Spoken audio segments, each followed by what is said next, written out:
আইনটা মেনে চলতে হবে জেলে। তো আমরা জেলের মধ্যে আছি, আমাদেরকে পৃথিবীটা হচ্ছে জেলখানা, কাফেরের জন্য হচ্ছে জান্নাত। ওরা দুনিয়াতে মাস্তি করবে, যেটা মনে লাগবে, যা মনে লাগবে তাই করবে ওরা। আর আমরা যাই মনে লাগবে তাই করতে পারবো না, আমরা যেটা মনে লাগবে সেটা করতে পারবো। জান্নাতে যাওয়াই যা মনে লাগে, যেটা মনে লাগে করেন। জান্নাতে যখন চলে যাবেন, যা মौज মাস্তি করবেন, আনন্দ ফুর্তি করবেন, যেটা মনে চাইবে সেটাই করবেন, করেন ওখানে যা করেন। কিন্তু এই দুনিয়াতে নিজের কানুন চলবে না।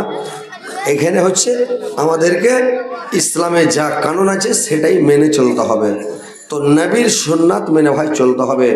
উঠা বসা, চলা ফিরা, খাওয়া পিয়া, যত যা আছে, পেশাব পায়খানা, যত যা যাবতীয় কাজ নবীর সুন্নাত তরিকা মোতাবেক হওয়া চাই।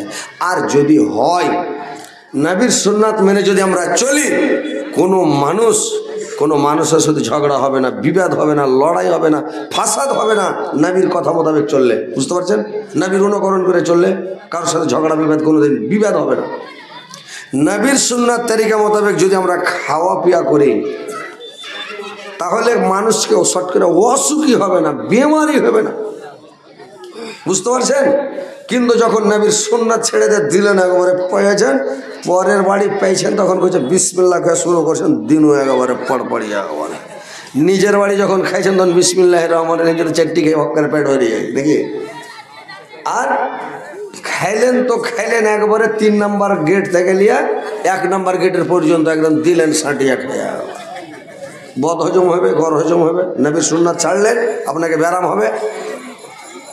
আর যদি নবীর সুন্নাত তরিকা মোতাবেক আপনি 1 কিলো চালের ভাত খেতে পারবেন, 1/2 কিলো চালের ভাত খান।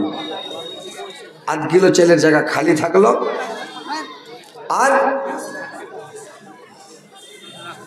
1 পোয়া পানি পান করেলেন, তাহলে 3 পোয়া হয়ে গেল। 1 পোয়া খালি থাকলো, যখন কম্প্রেসার মেশিন ভিতরে চলবে সার করে, সবটা হাওয়া উড়িয়া হজম করে একবারে স্যাউই করে তল দিক দিয়ে স্যাউই বাহির করে ছেড়ে দেবেন। আর যখন 1 কিলো খেয়ে নিলেন, আর ওর ওপরে আর 1/2 কিলো পানি খেয়ে নিলেন, তখন একবারে লোড পড়ে গেল, মেশিন জোরে চলে না, তখন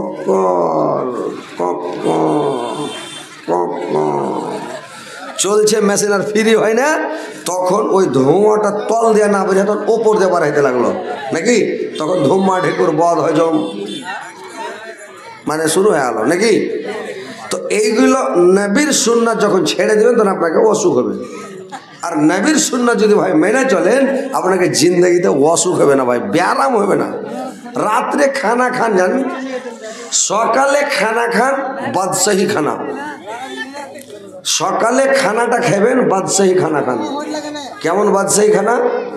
বেশি খাইয়েন না। এখন মানুষ খাইছে কিরকম জানেন, ওই একটা লোক চলে এসছে কাজে, তোকে পুচ করছে, ভাই লাহারি খেয়েছে, বলছে ভাই ধড়ফড় করে বেশি খেতে পারিনি, এই 1 থালি ঘুগনি, 1 থালি ভুজা, আর 2টা হাত পাকা কালের রুটি, আর 1 থালি বাসি ভাত খেয়ে দৌড়িয়ে চলে আসছি, বেশি খেতে পারেনি ও। কহেন তো, এতটি খাওয়ার পরও বেশি হয়নি, ওরা হালকা খেয়েছে। তো ওইরকম যদি ওই গরু ভুষতের মতন করে সকালে খান, তো মানুষের শরীর ঠিক থাকবে? সকালে খেতে হবে আপনাকে কি বাদশাহী খানা। কেমন বাদশাহী খানা? আপনাকে খেতে হবে একটা দেশি ডিম, একটা কলা, 2 ফাঁক সেব, 2টা চির সেবের, আর 4টা খেজুর, 2-3টা কাজু, 2-3টা কাঠবাদাম।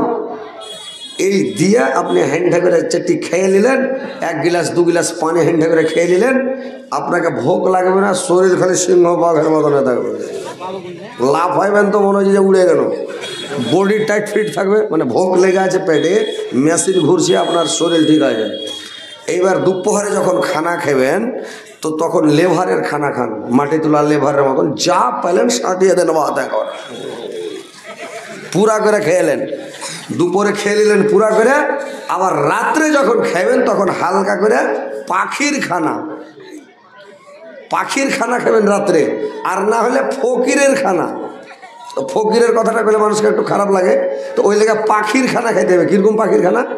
হয়তো মোট ভুজা খেলেন, 1 গ্লাস পানি খেয়ে শুধু যান, না হয়তো ওখানে টস খেয়ে নিলেন, 1 গ্লাস পানি খেলেন, ঘুমিয়ে যান।